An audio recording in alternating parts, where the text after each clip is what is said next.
पहले जो है विश्वकर्मा समाज की 16 साल की बच्ची के साथ सामूहिक बलात्कार। कहाँ थे आप जब लखनऊ में 13 साल की बच्ची जो है उसके साथ सामूहिक बलात्कार?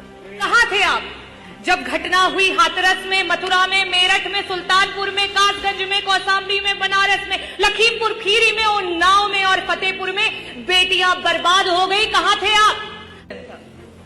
क्योंकि अगर वास्तव में भारतीय जनता पार्टी को महिला के अधिकारों की चिंता होती तो 2023 सितंबर में पार्लियामेंट में सर्वसम्मति से पास हुआ बिल 2.5 साल बाद आधी रात में नोटिफिकेशन जारी नहीं किया जाता।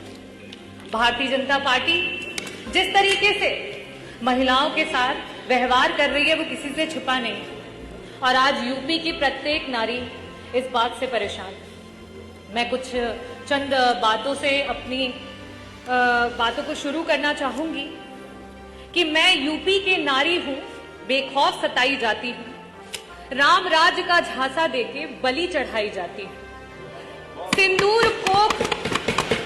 सिंदूर कोख और इज्जत नोच जिंदा लाश बनाई जाती हूं, नकली आरक्षण का धोखा देके शतरंज नचाई जाती हूं, मैं यूपी की नारी हूं, हर रोज जलाई जाती हूं। आज भारतीय जनता पार्टी की जो सरकार है, डबल इंजन की सरकार, और खास करके उत्तर प्रदेश की जो सरकार है, उसकी नकारात्मक सोच महिला को कहीं जिंदा जला रही है तो कहीं मार के जला रही है, कहीं घरेलू महिला को जला रही है तो कहीं कामकाजी महिला को जला रही है। और यहां तक कि भारतीय जनता पार्टी की खुद की महिला कार्यकर्ता हो, यहां तक कि महिला विधायक को भी जला रही है और उनको जलाने के बाद देखने तक नहीं जा रही।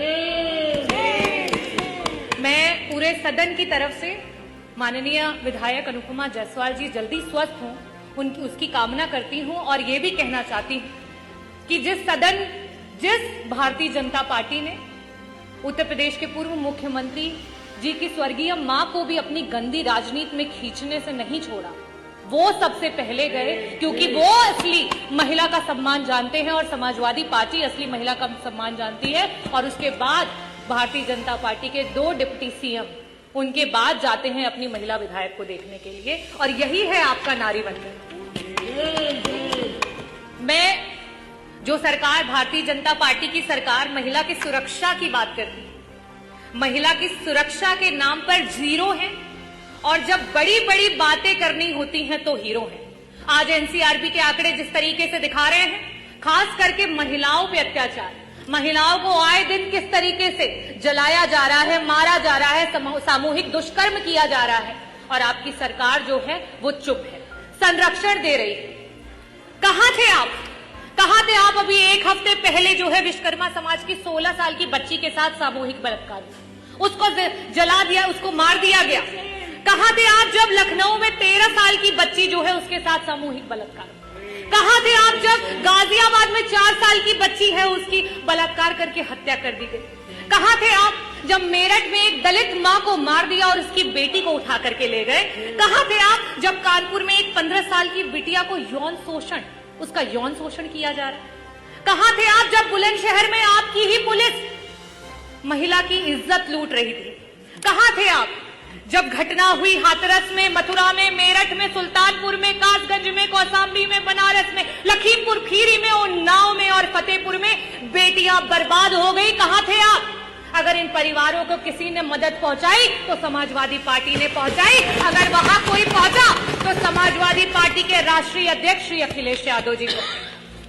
चाहे पार्लियामेंट हो चाहे यूपी की असेंबली, पार्लियामेंट में आप नेहरू को कोसो और जब यूपी की विधानसभा हो तो आप नेताजी को तोसो। और क्यों? क्योंकि आपका तो यही धंधा है, क्योंकि आपका तो सारा काम मंदा है। नेताजी ने उस सोच को आगे बढ़ाया कि पंचायत चुनाव में 33% का आरक्षण ला करके महिलाओं को पंचायत में ब्लॉक प्रमुख से लेकर के जिला पंचायत अध्यक्ष से लेकर के प्रधान से लेकर के बीडीसी की कुर्सियों पर बिठाया। लेकिन आप क्या कर रहे हो?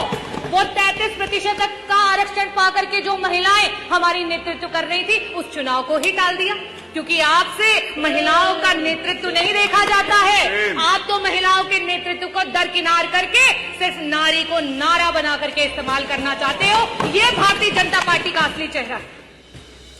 आप इस सदन में जो बैठी महिलाएं हैं जो उधर बैठी हैं, जो इधर बैठी हैं।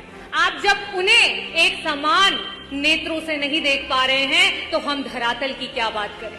1 ट्रिलियन इकोनॉमी की बात करने वाली सरकार, और जब इसी सदन में सत्ता पक्ष और विपक्ष की महिलाओं को जिस समय त्वरित के विकास के कार्यों की निधि देने की बात होती है तो वहां पे आपके 5-5 करोड़ की धनराशियां जाती हैं और विपक्ष के जो विधायक हैं उनके बजट काट लिए जाते हैं। क्या ये उनके विधायक क्षेत्र विधानसभा के क्षेत्रों की आधी आबादी का अपमान नहीं है? क्या उनको विकास का अधिकार नहीं है? ये है आपका झूठा नारी वंदन और नारी अभिनंदन। और आप महिलाओं की बात करते हैं।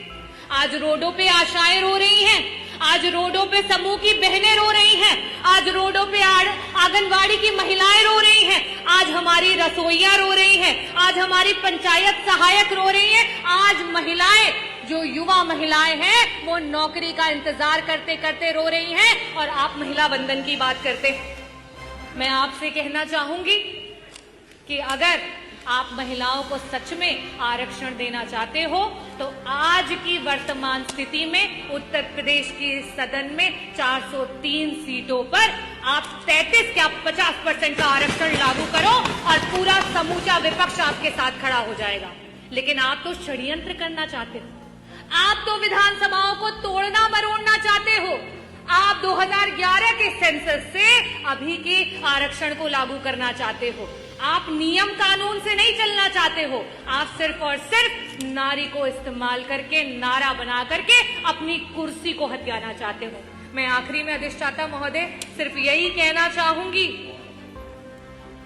कि ये बिल पे चर्चा तो बस एक बहाना था, महिला का नाम लेकर वोट पर निशाना था और आरक्षण का ढोंग पीटकर लागू नहीं कराना था। और हम समाजवादी पार्टी के लोग हमेशा से महिलाओं के हितैषी रहे हैं, महिलाओं को आगे बढ़ाने की बात करते हैं, महिलाओं की बराबरी की बात करते हैं। अगर एक दलित महिला और आदिवासी महिला को और अगड़ी महिला को अधिकार है तो एक ओबीसी समाज की महिला को भी अधिकार है, एक अल्पसंख्यक समाज की महिला को भी अधिकार है कि उच्च सदन में जाकर के बैठे। लेकिन आपके षड्यंत्र और मंसूबे और जो भारतीय जनता पार्टी ने करने का प्रयास किया है, माननीय अधिष्ठाता महोदय, अभी तो 8 मिनट हुए भी नहीं, पूरा कर लेने 7 मिनट कि अभी अच्छा करिए जल्दी करिए। जो नरेटिव सेट करने का प्रयास किया है वो नरेटिव धरातल पर फेल हो गया है और 2027 में पीडीए की जो ए है आधी आबादी वो बढ़ चढ़ करके आपको आईना दिखाएगी और 2027 में समाजवादियों की। Subscribe to our YouTube channel and press the bell icon to get the latest update.